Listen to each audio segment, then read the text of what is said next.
Hello, everyone, and welcome to the Progressive Overload podcast. Have you ever thought about strengthening multiple areas of your life at the same time? Then you've come to the right place. Our goal is to help you identify ways that you might need a progressive overload to break through those plateaus and keep you growing. What's up, Progressive Overload podcast family? We are in, what studio is this now? What are we in now? I don't know. 6.0, 7.0. Gosh dang, we keep 9.0. moving around. I like this one. Mobile though. studio setup. It's I okay. like it.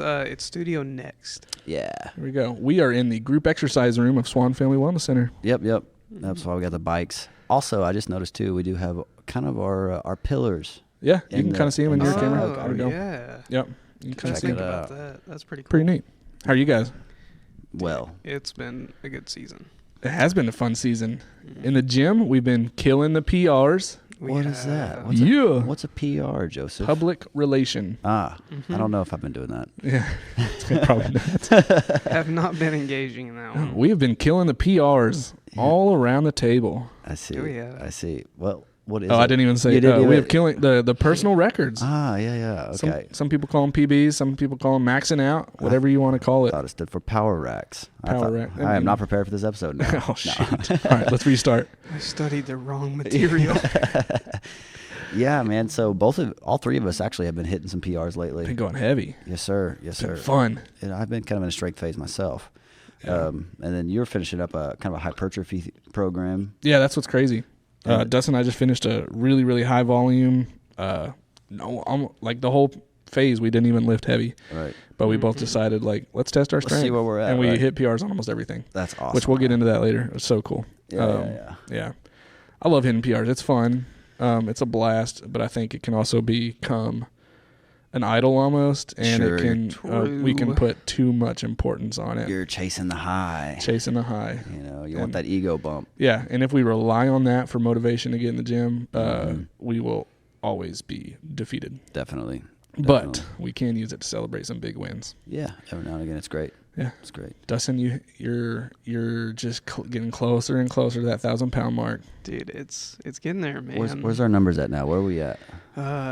So my new PR's 375 on deadlift. That was a 20-pound jump. Yes, sir. 175 on bench press. That was a 20-pound jump. Yes, and sir. then now 315 on squat. That was Yep. 110-pound jump. Holy cow. Talk about newbie gain I know, dude, wins, he's- bro. 20-pound gains, Those 100-pound big gains. jumps. So total Jeez. 865, I believe, Yeah. if my math's right. You have those natural. You just have natural strength just from being a big guy, and so we're just channeling that inner strong man. I'm embracing it, man. Neural pathways getting carved. Yeah, and that's been the thing. Like, you've shot up so fast because you have like the natural brute strength, and you're just right at this point. You're just learning technique and improving just the small little tweaks and just fun stuff like that. So it's been fun The watching mental block has been the thing I feel Yeah. like I've worked on the Yeah. most. Absolutely. That's There's been a the big struggle. mental block for you. But finally feel like I'm working through that, and Yeah. it's been good. Yeah, you're not intimidated by the bar anymore. I'm not, and I was for a long time, and I don't think I would have realized it until you mentioned it like that. But Yeah. I think that would intimidated was the right word. Right. Yeah. And it's pretty natural too, Mhm. especially you got to get underneath that dang thing. Mhm. So when we talk about PR, most people are going to go to the big powerlifting movements in their head: squat, bench, deadlift. What other things do y'all like to PR on, or what type of things do you PR on besides those three? Actually, so I like to do bike sprints. Oh, really? So yeah, so Interesting. like especially when I'm building up my lactic acid for fights and stuff. Mhm. That assault bike will kick your butt. Right. And so to be able to kind of control how long you can go at max effort, and so you can hit PRs with time. So what do you you're measuring time? Time, So yeah. how far? Or You're keeping the RPMs at a How certain level, okay. and then you're keeping that same RPM for a certain amount of time. Okay. And it sucks. I could see doing that myself with rows. I'd like to see like how far I can get in 10-minute sprints. Stuff like that. Yep. We've done that before. Mhm. I remember doing that. PR is really, I haven't thought about applying that concept, I guess, to much else. I think the only thing that I really heavily tracked at all, and it's been a long time, and we've had this conversation, it's been a while since I've even tested myself, was how quick I can run a mile. Yeah. Yeah. And I feel like that was something that I picked up from growing up and in school. That was one of our annual fitness test things of how quick can you get through that mile. Yeah, what are those called? Those tests that we used to do in high school? Oh, the presidential fitness test. Yeah. The pacer. The pacer test. The pacer test, yes. Fun stuff. Man, that's about the only thing that I think I actively keep in mind, I guess. And I've been really encouraged by the progress in that, even though I haven't, like I said, done that in a while. But the last time I left it, it was in a good spot. Right. Tyson, do you ever PR on like pull-ups?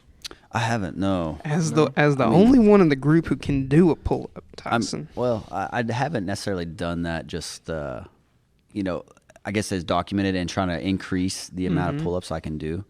But I mean, I have, I guess, maxed out on how many pull-ups I can do. Yeah. Just for those of us, that are curious, what is that number? 22. Yeah. But that was also when I was cutting weight, so I was lighter. Well, you're lighter, yeah. And then I was also maxing out at the end of fight camp. Right. So and that's even like hit my PRs now. Right. Yeah. I told you earlier that I hit 300 on bench press again. Yeah, that's crazy. But that's not my PR. I guess I've hit your lifetime PR. Yeah, my lifetime PR would be like 320. Yeah. But I was 190 pounds at the time. Yeah, you're a lot bigger. Now I'm 168 pounds. So 300-pound bench press with 160 pounds is ridiculous. Yeah. You have my previous PR. You almost doubled it. Yeah. No, you did at your personal best. Yeah.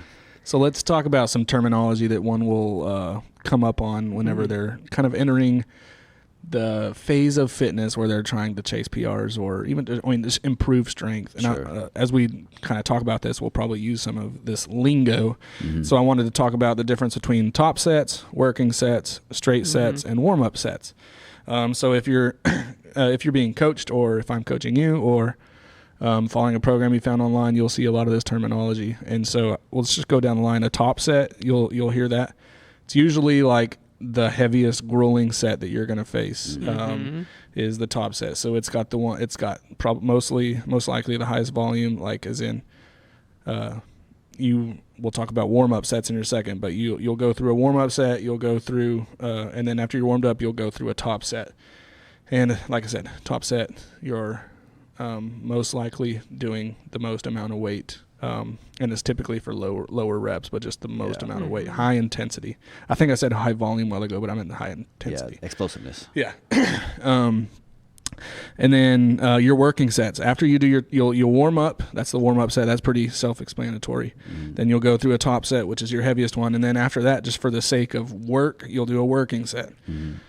And it's one where you'll do 2 to 4 sets of heavy weight, but a weight that you can do like sets of 4 to 5 with. Right. You get a lot of work, time under the bar, kind of thing. Your classic 5x5s. Yeah, which is probably my favorite program. Oh yeah, I love it. It's classic and it's hard to beat. Yeah, it's been tried and tested and proven true.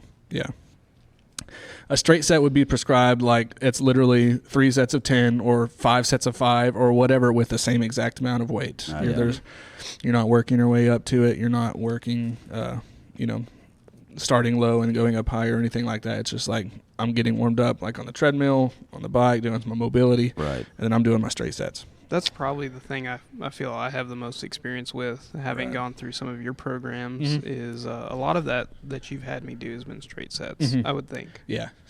And then like what you and I did when we both PR'd on squat the other day, we did more of a warm-up to a top set where we both PR'd, and then we unloaded the bar a little bit and we got working sets done. Oh, okay. You see it in your head now? I do. Yeah. That's kind of my favorite way to hit it, to go about even getting a PR is that pyramid up. Yep. And I think we're going to talk about that a little bit later, but yeah, that's definitely the way I like to kind of work through it. Right. Yeah. So next question I want to ask is, why should you max out and who should max out? So maxing out or PRing is a great measurement of progress. But what I always like to say is a failed PR does not mean a lack of progress, or it does not mean like if you go through the work of a program and you're like, all right, it's time to test, it's time to max out, time to PR, but I fail, that does not mean that everything you did in the 4 to 6 weeks leading up to that was for nothing. That doesn't mean no progress was made. So say you failed that max, what's some ways that you could remind yourself or a client or a training partner, like, hey, dude, you still did this. Like, it wasn't for nothing. Right. Especially in the martial arts world, being able to, there's so many systems at play. Yeah. It's not just how much force you can put on a bar. Sure. Yeah. There's so much, at least, and I would say this in any functional movement type of working out, and that's the whole reason we work out, is to stay functional, right? But things when you start incorporating carrying, carries, and then you talk about the progress that they've made, just how easy the bar's moving now. Yeah, bar speed. So there's a lot at play, not just that max number. Right. And that's how I would kind of address that, I think. And I think that a good measurement for me, in my mind, again, picturing this, would be what I went through with bench press. And you know this, Joe, and this isn't something we've talked about on the podcast, but I mentioned earlier 175 is what I hit on bench press. Right. I've probably been trying that for, a month and a half, 2 months now? Yeah. And I've failed several times. But I can tell there's less intimidation for the bar on that movement. That's good. Technique has improved just because I've continued to spend time under the bar and worked my way to it. Right. It's become more comfortable, and I've been almost like, what'd you say, the neural pathways, like those have continued to be built, even though I failed, like that extra work has been put in still. Right. And I think that's kind of one of the biggest things for me, that just because I failed a max doesn't mean I haven't put in work. Sure. I mean, you think about, sorry if you're about to talk, but think about your training sets. So say leading up to that PR, you were programmed to do 5 sets of 5. And if you were able to put in, another 5% of weight on your working sets, that's a PR. Think about your rep maxes. It's not all about your 1 rep max. Yeah. Say you were able to do your previous PR 2 times. That's a PR. That's like, celebrate that. If you previously max out at 315 for your 1 rep max, but you did that in the next program for 2, 3, 4 sets, that's a huge gain. Well, and you did that to me the other day when we were squatting, because I ended up putting my previous max on the bar, which had already been a PR, by the way. Yeah. And I did it twice. Yeah, moved it. And you instantly looked me in the face and said, okay, you need to go for something more. Right.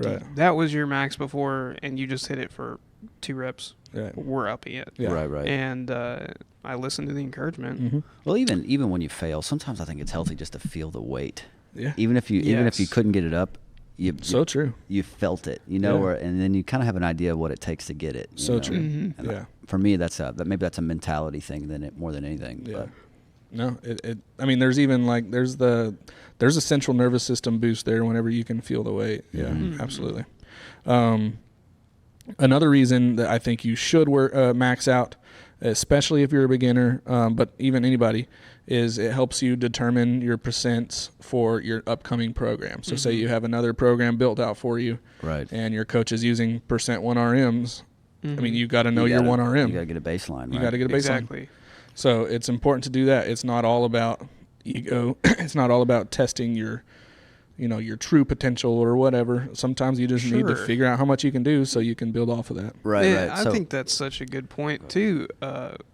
Again, referring to the squat, I think we talked about this previously before I even attempted squat the other day. I think I undersold what I could do. Yeah. To a big extent, to a point where I would say I didn't know the percentages. Right. How can I put in proper working sets and top sets and these things to help continue to build myself if I didn't know where I stand? Right. So how early in the journey should someone actually try to max out, you think? This is kind of argued, and everybody has a different opinion. I think as long as somebody can safely do the movement, and I also like to think about this. There is not an exact perfect form. I think there's a spectrum of good form. Yeah, I like that. So if they can perform a single rep, even if it's just with a bar, within that spectrum of good form, I think they should go ahead and see how much they can do. I agree. If you try to get them on a barbell squat, even with the bar or something like that, and it just looks awful, you have no business PRing at that point. Yeah. Let's nail down the basics. Working with female clients, you talk about bar intimidation. They a lot, not all of them, of course, but I've met some females that they don't want to feel the heavy weight at all. Yeah. And when you talk about going through a program and wanting to hit percentages, I think it's super healthy, and I think it's super. Yeah. It's the best way to figure out how we're going to make progress. Yeah. And I've been training clients for 8 years now, 8 or 9 years, and I've had very few who have wanted to approach barbell training. They're fearful of it, or they're afraid it's going to hurt them, or things like that. And so I'm actually going through one right now, and I just finished training her. She's like, I want a PR on the deadlift, and she's like all in it, and it's been a lot of fun. Oh yeah. And so that's pretty cool. Let's see, where were we? Well, so we were just talking about the how early you should. But also, one thing that we could talk about is how PRs will come early and very often, but you have to prepare for them. Right, especially if you're a beginner. Yeah, that beginner phase, it's hard. Yeah. You're gonna make those 20, 30, 40, 100-pound increases in Dustin's case. And it's exciting. It's awesome. It's awesome. And it's fuel for the fire, baby. And it's awesome. But the longer and longer you get into it, like this morning, I got a 10-pound PR on my deadlift, and it took 6 months to get there. Yeah. And I am stoked. That's a seasoned lifter, though. You can celebrate a 2.5 pound, 5 pound gain in your lifts. Yeah. Because, absolutely. Once after you've been lifting for a long time, and you've been lifting for 10 years almost. I have a lot of time under my belt, but I've been training consistently for about 2 years. Yeah, and we've talked about your story. I mean, you've had dips and valleys and all that, but even still, I have a lot of experience under the bar. Those neural pathways are there, right? Yeah. So now you're at the spot where hitting those PRs, they come slow, and it's and sometimes, and I've been in this case where they don't come fast enough, and I start to get discouraged. Right. And it's like, what am I even doing this for? Right. And then you got to go all the way back to what we were just talking about before, where it was like, well, you got to respect what you've done and the discipline that took to even get where you are, and then you take the other gains that's come with it. For sure. I don't know, and maybe this is just inexperienced beginner me, but when you're lifting that heavy, to me, like a 5-pound increase is far more drastic than a 5-pound increase at like going from 100 to 105 and going from 400 to 405. Sure. Right. Big differences. Right. Yeah. And so, especially as a seasoned lifter, like regardless of how much time you've put in and all those neural pathways and everything, like the fact that you did what you did and got your PR is impressive. Right, for sure. Regardless of the number. Yeah, celebrate it. So when do you like to max out? Typically at the end of a heavy strength phase. And so, we talk about all the different phases of hypertrophy and endurance and strength and power. Typically, you want to max out at the end of the strength phase because that's you're kind of testing the progress that you made during the strength phase. Right. So that is typical. That is universally accepted. But I think, we talked about earlier, there are certain different times that I think it might be acceptable, and that's at the end of a novel program. So Dustin and I just went through a program that provided a very novel stimulus for both of us. The extremely high volume, lifting to failure, intraset stretching, all these things that we've never really done before. And I think just novel stimulus like that, stimulus that you've never put yourself through before, can automatically just help you give you some of the strength gains. Even though we've PR'd, we haven't lifted close to our 100% in 4 or 6 weeks. Yeah, I think we had this conversation before I made any of my PR attempts within the last couple weeks. I think the last time I lifted heavy enough to call it within the ballpark of those 1-rep maxes probably was like 8 months ago. Dang. Yeah. It was really like last August, September. Yeah. And now, granted, I have done some heavy weight, deadlifting and stuff, but nowhere near the amount of effort that the 1-rep max takes. Yeah. And so, at the end of a program, and I think I had reached a point mentally where I could see and feel the difference in the strength. Yeah. And I knew I needed to test myself because the working sets that I was doing were, I don't want to say lackluster, but they weren't as impactful as I feel like they could be based on new numbers. Right. So say, Tyson, you failed, you went through the strength program, you failed PRing. Yeah. How long do you think you should wait between attempting it again? That's a good question. I guess it kind of depends on where you're mentally at. And for me, anyway, it would almost be like, do I need to go ahead and hit another strength program or go through a novel program to maybe hit a different type of stimulus? Yeah. At the very least, hit it in a couple weeks. Yeah, just a couple weeks. Just hit it in a couple weeks. And here's why. Because day to day, you're a different person when you woke up than you waking up now than you were yesterday. So true. Sure. And in fact, this morning, I knew we were going to do this podcast today, and I was actually planning on doing a deadlift max out. But I woke up, and I just knew it was off. I didn't sleep all that great. I didn't super hydrate yesterday. Yeah. And I knew I'd be in for my own disappointment, even if I got a new PR. It's just like, I don't think I would be hitting 100%. Yeah. All the RPMs aren't firing, right? All the cylinders aren't firing. So instead of taking that hit to my ego, I just like, no, I'll do it tomorrow. And that's spoken like a true, wise, seasoned lifter, I think. And, you know, I think I even was going to talk about this later. Like, the stars, let the stars align. Yeah, exactly. Yeah. If you wake up and you slept like crap, your nutrition's been terrible, like you just said, you know, push it off another week. Push it off. And, you know, that's the other thing is in my journal, for how I'm recording my workouts, the top corner is motivation. And it's a 1 through 10 number. Right. And I know if I'm feeling like an 8 or a 9, it's a PR day. Yeah. You know what I mean? But if it's a 4 or 5, like, I'm just doing the motions, man. I'm just picking it up and putting it down.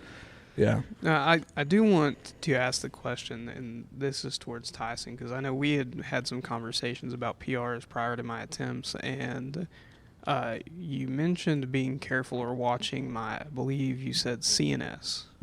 Central nervous system. So how does that play into the frequency of attempts? Okay, so basically whenever you continue, when you do a really heavy lift, and this can even work in working sets, if you're hitting pretty heavy 5x5s, your central nervous system takes a hit. Yeah, it'll be shot. And that's the computer to your engine, you know what I mean? Okay. It's the one that's actually making things move before they move. And you can wear that system out, in which case you won't be firing at 100%. And so if you're trying to PR on especially something like deadlifts, where it's a really complex compound movement, a lot of muscle groups are acting at the same time. It's taxing on the system.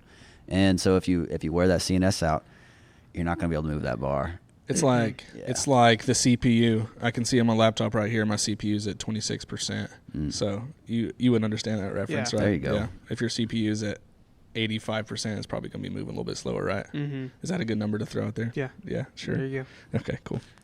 I just felt smart speaking in your language. Yeah, the old Dustin. Listen, I'm impressed. That makes me so proud.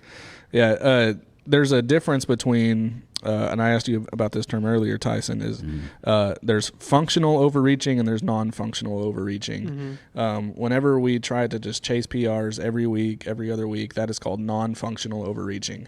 You are overloading your system in a way that it's too much, and it's non-functional, as in it's not bearing fruit, it's not producing any gains. But there's functional overreaching, which is done at a more a slower manner, a more wise manner, and you're not letting your ego get ahead of you. You're overreaching in a way that's healthy, that produces gains. Yep. Yeah. That's super important in therapy. You know, that's kind of what we were talking about earlier, is understanding that principle, because you need to be able to push the muscle to build stability, to be able to push to help to recover from an injury, tears, micro tears, whatever they be. Right. But you can't overload it where you're causing more injury, more damage. Right? Yeah. So it's a balancing act. Yeah. And you know, I think the key to me when I'm hearing you talk about that is kind of what you said earlier. Like even if I would have hit the PR, it wouldn't have been as satisfying. Maybe it really just wouldn't have had that impact. Sure. Yeah. And I look back at myself and think, yeah, I definitely went through that period where I was definitely overreaching. Right. In a not healthy way, where I was attempting these things weekly. And sure, maybe I saw some gains. Maybe it was every couple weeks, a little bit here and there. But there wasn't that satisfying, where now I know, after I've taken months and I've gone through a full program, and then afterwards said, I feel like I'm in a better spot. Let me attempt this. Right. Seeing those PRs and hitting those has more of an impact in my mind. Yeah. So I wanted to talk about, say you failed your PR. You did it, you attempted it 2 or 3 times, and you're like, all right, I'm just not getting it. So let's go back to the drawing board. Let's go back to work. Sure. So for the next 4 weeks, I'm going to have another focus of training for maximal strength. So what are some ways? Let's talk about some ways that we can, some different tips, tricks, things that we can do in the gym to help us improve our squat, deadlift, and bench. And kind of what I was, some tools that we can use, like partial reps or pause sets, deficit sets. There's a lot of different things that you can do. Like, if you want to get better at the deadlift, that doesn't mean all you do is just deadlift and deadlift and deadlift. Let's work on some accessory things that are going to go have carryover to improving your deadlift. So like a pause set. Have you ever done a pause set? I have, yeah. Yeah. What does it look like for you? So basically, let's use bench press, for example, right? Yeah. Bringing the bench down, holding that load on the pecs as they're extended. Right. Hold, pause, maybe for a 3 count. Yeah. Squeeze. And then squeeze it, and then as it goes up. Yeah. Right. So yeah, you look at your bench press or whatever you're trying to improve, and you think, okay, last time when I did my PR attempt, I got it to this point, but I couldn't get it past this point. Right. Make a mental note, and when you're training, do a pause set right at that spot. You're like, okay, this is my sticking point. I can't get through this place in the lift, so I'm going to do a pause set right in that sticking point. Or you can even do a partial rep, where, say, your bench press or your squat, or let's do squat, for example. I feel really strong after I get out of the hole, but in that hole I'm weak. And by the hole, I mean at the bottom of your rep.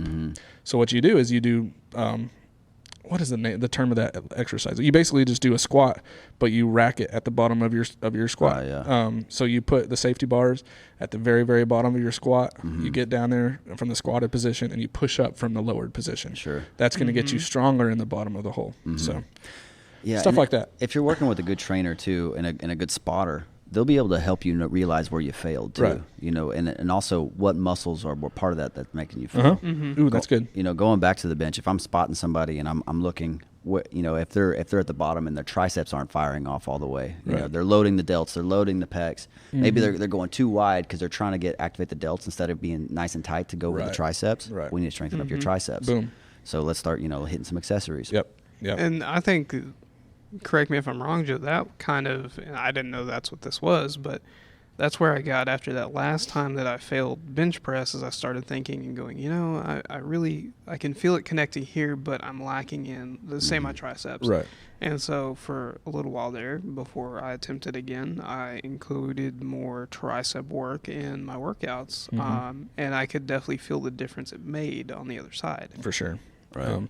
And another way that you can put focus into growing that or do different variations of the lift. So say you want to improve your bench press, that's why you do your decline bench, you do your dumbbell bench, you do your incline bench. And I mean, all these different things of bench press, or what are some ways that you, variations of squats that you like to use to help improve your barbell squat? Right. Zerchers, front squats. Yeah. Exactly. I like to do plyo boxes, and you can hit a bunch of different stuff to try to get that. Absolutely. Deficit deads, where you're stepping on either a plate. You don't want to go too much of a deficit, but something like 2 to 6 inches high, step on it. Sure. And you pull from that. So you're pulling. If you have a hard time getting the barbell off the ground, you do a deficit dead to help you with that lower part of the lift. Right. Rack pulls for the opposite. If you have a hard time sticking it out, start do your deadlifts from a heightened position. You know? Or RDLs. There's all these different ways that you can improve through just different training methods, different exercises that are going to carry over to your main lift. Yeah, and when you start getting to the more complicated things like that, it's important to have a good trainer. Yeah. That's where the coaching is the next level. Yeah. And if that's something you're interested in, I know, not to plug it real quick, but Joseph actually offers a bunch of this stuff on our Patreon. Tyson's an awesome coach too. I appreciate that. Yeah. He gets his athletes strong. I do. I like that. So you decided we're going to hit a PR today, or maybe we're going to hit a PR tomorrow or next week. We decided, we put on the schedule. Yeah. How are we preparing for that? Dustin, how do you prepare for a PR? How do I prepare? Yeah. A little bit of warm up, not enough, nor I a noticed proper that. approach. And when I feel ready, I just hit it. Yeah. And I know that's not the right way to do it. It worked. Yeah. Can't argue with the results. Yeah. Yeah. Ate a slice of pizza and a shot of whiskey and hit it. Yes, Yeah, sir. hey, you know, it's the carbs. It's The the carbs carbs, really yeah. just, Hey, you know, there's get something me to through that. A high carb day before your PR is going to help you have that explosive energy. Mm-hmm. That's what our body runs off of. So No, I think as far as like prepping for a PR, especially kind of like you said, putting it on a calendar, having a goal in mind of this day or around this time, I'm going to hit it. right. I think I do a lot of what you mentioned is I think about my last attempt. Yeah. I think about where I was weak, and I try to emphasize, you know, the, I guess, mind to muscle connection for that Right. muscle. Right. To where hopefully when I go for that attempt, I can recruit it a little bit more. Yeah. I know I also try to take a rest day prior so that I'm kind of refreshed Yeah. Sure. for that attempt. It's kind of me. Yeah. Good For stuff. sure. Good stuff. Yeah. What about you, Joseph?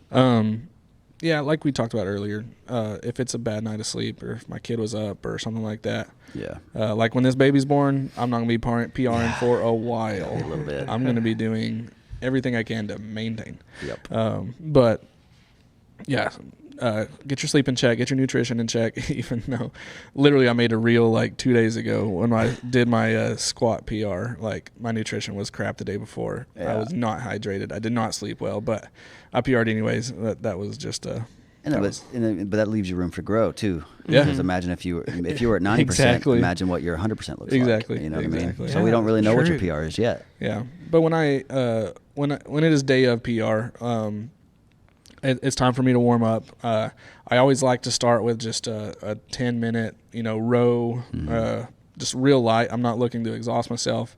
Rowing is the best way to warm up. If all I'm doing is walking, you're not warming up your upper body. Besides the arm swing, there's really nothing going on there. That's why I like to row, because it's a great full body warm up, and you just, I'm not exhausting myself or anything like that. But See, I don't do that. Rowing specifically, I'll kind of called me out with my walking. yeah, sorry. I'll walk and stretch the old legs a little bit. If I'm doing bench press or if I'm doing bench press or squat specifically, I will go real light. Maybe nothing on the bar. Maybe something significantly lower that Right. doesn't feel impactful, but makes me go through the motion Yeah. just to kind of loosen and get my mind right. And then ease my way up to it. Yeah. Deadlift's a little different because I feel a little more confident on my deadlift, even though I shouldn't.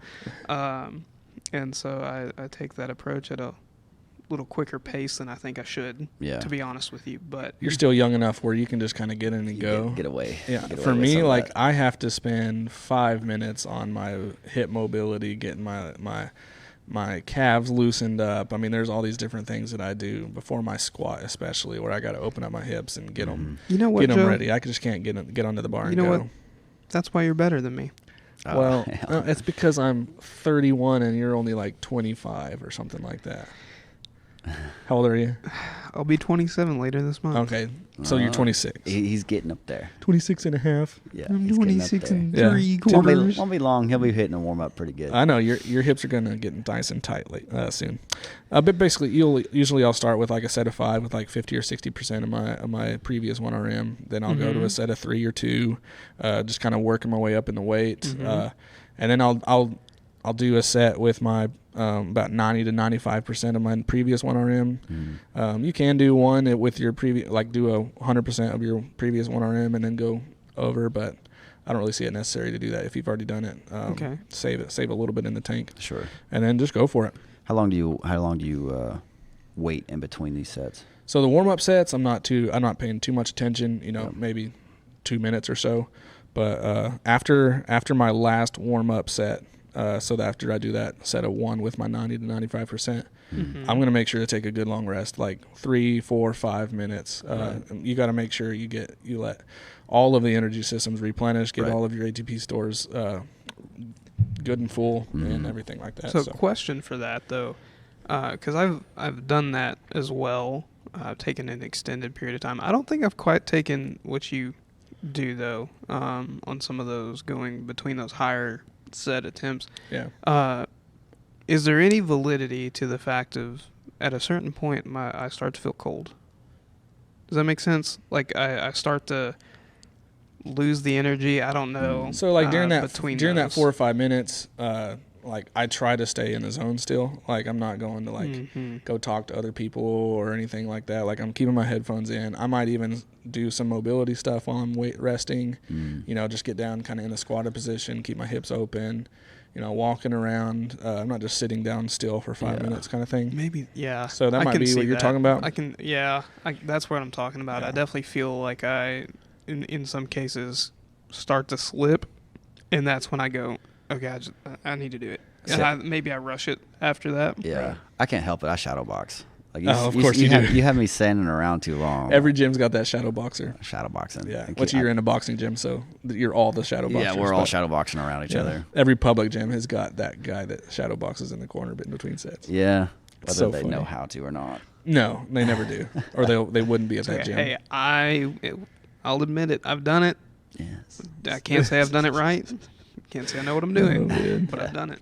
I like to also talk about like how to choose the weight.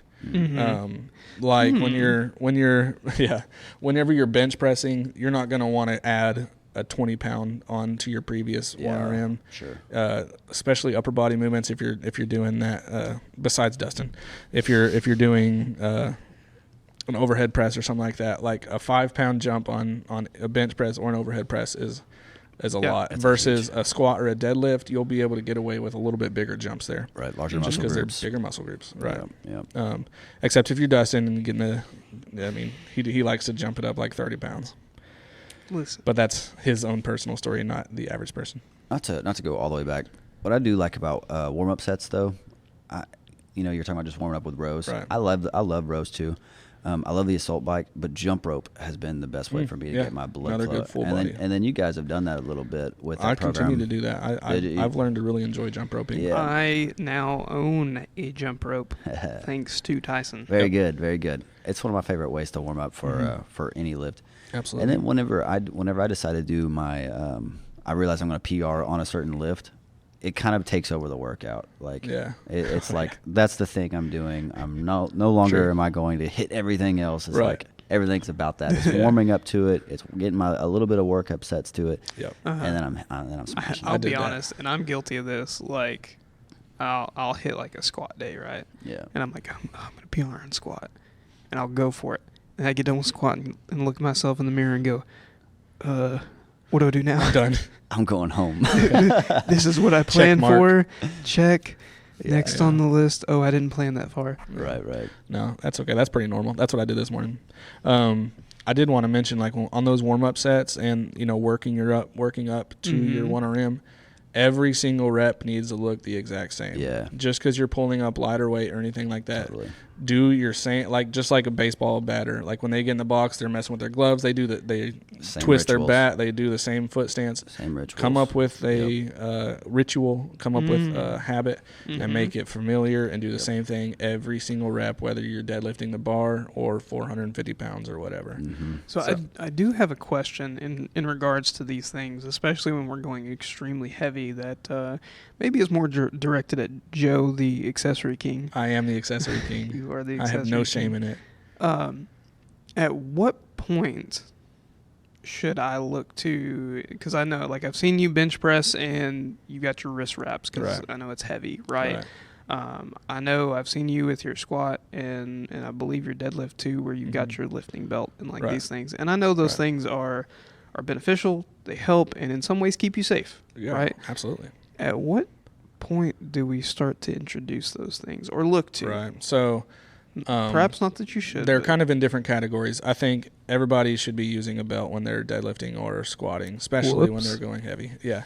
As far as the wrist wraps, that's become a crutch for me, and I admit that, but I'll probably never let go of it because, like, especially when I'm doing my overhead presses, and when I'm holding a heavy bar on my back, it hurts my wrists a lot. So I don't want that to prohibit me from maxing on my squat. Yes, I could take some time and work on my wrist mobility and strengthening my wrist, which when I'm doing working sets and when I'm doing the programs that aren't maximal, he pretends he does.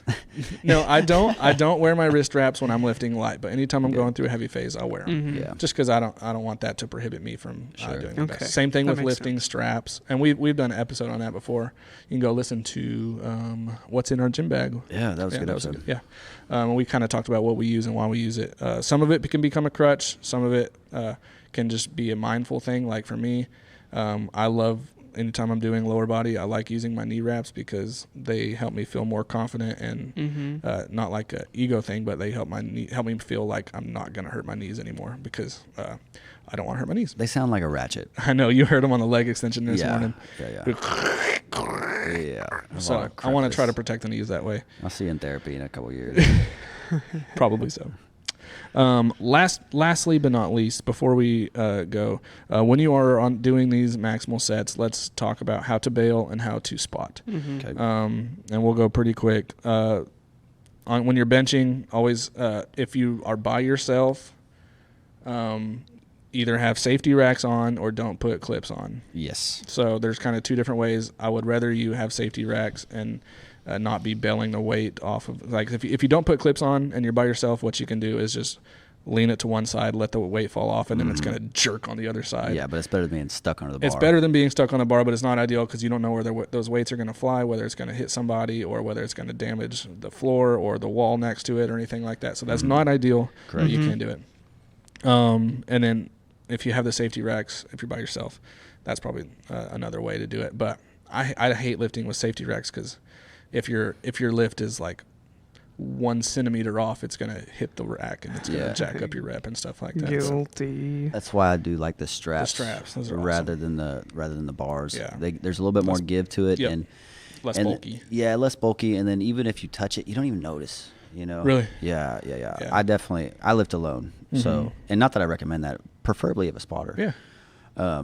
But you know, if you are going to do it, I definitely recommend the safety straps. Yeah. And then I still don't put clips on either side. Oh, you don't? No. Yeah. Just you never know. I can't lift without clips on. I don't know. It's like a really? mental thing. I hate it. Oh, I no. do not like it. It's like a worst fear of mine. Really? For them to fall off like accidentally. You know? Yeah. And I learned that from my Olympic lifting days back in like high school and college. Well, when you're slinging weight, it's a bit different. Yeah.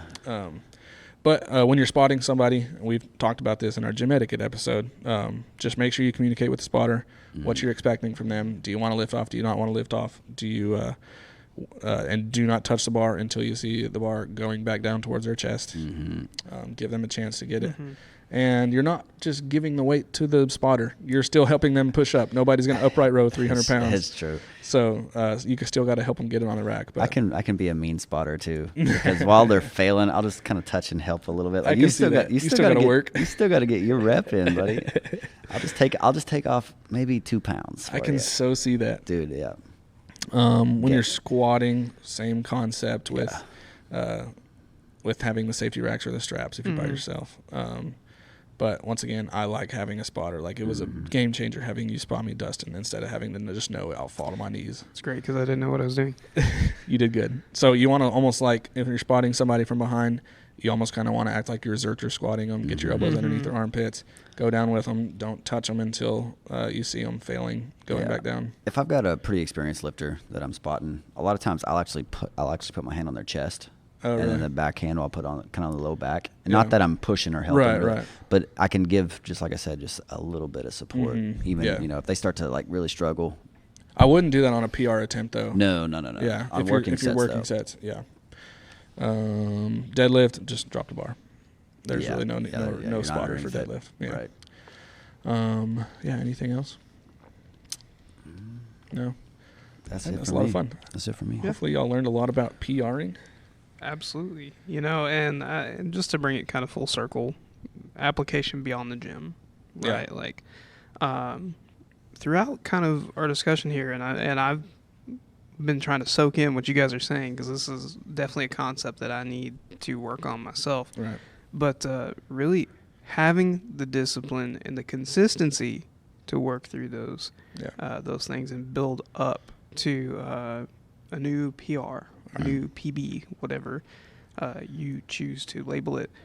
And I think we do the same thing in our faith, right? Mm-hmm. Like, I definitely think that we need to be conscientious of ourselves and maintain that consistency, and in such a way that we're continuing to develop ourselves or those muscles.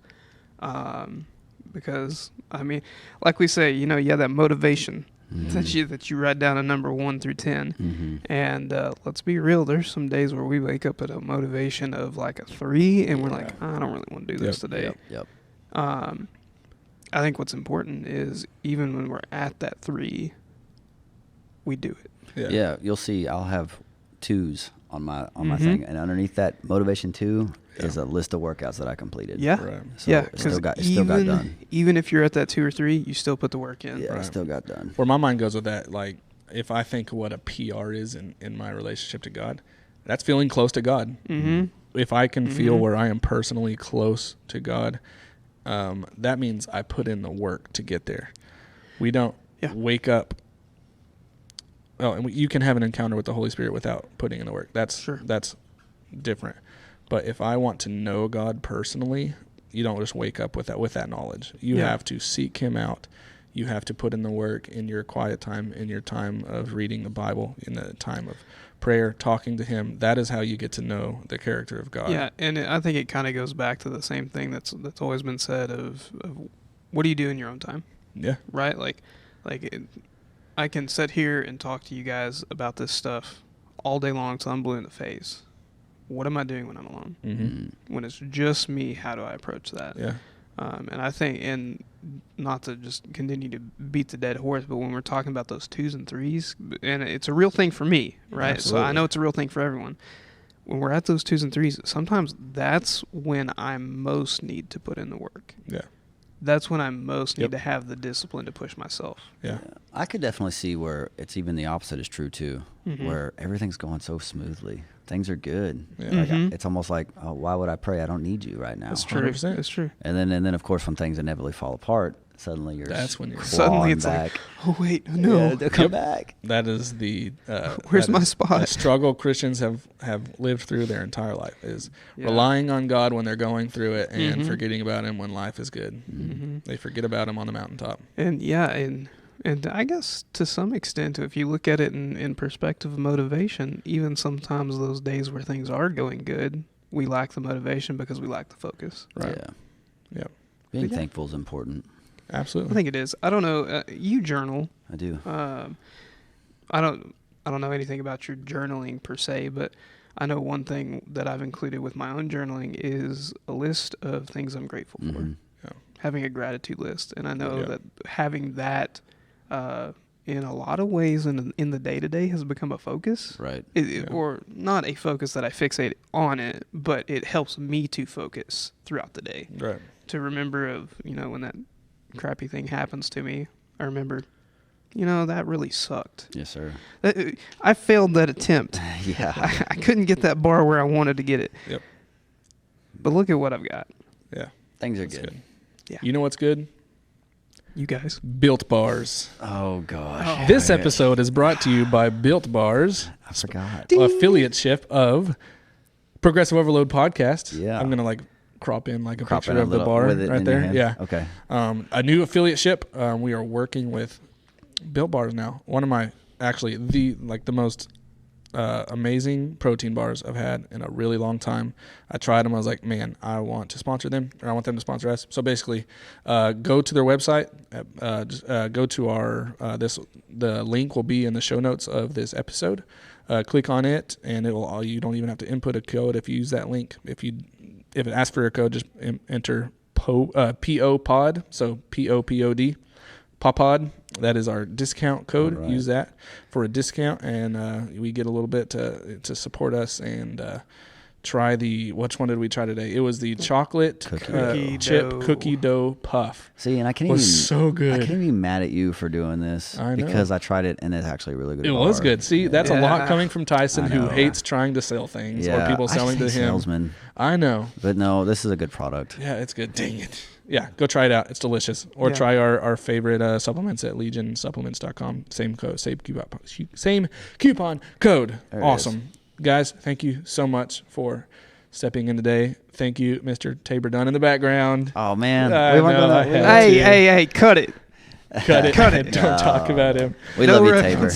All right. Good work. Love everybody. Thank you again for your support and for sharing and all that fun stuff. We love you. See you next Tuesday on the Progressive Overload podcast. Much Goodbye. love. Peace. Thanks for listening to the Progressive Overload podcast. We're honored to be a small part of your day. If you have any questions, comments, concerns, or are interested in sponsoring our efforts, please feel free to reach out via email. Find us at progressiveoverloadpod@gmail.com. Don't forget to subscribe and follow our podcast so you'll be notified when our next episode drops. And as always, you can help us reach the masses by sharing our podcast with your friends and family. And then check us out on Facebook and Instagram to follow our own personal journeys and get an inside look on our day-to-day lives. Thanks again, and we'll see you soon.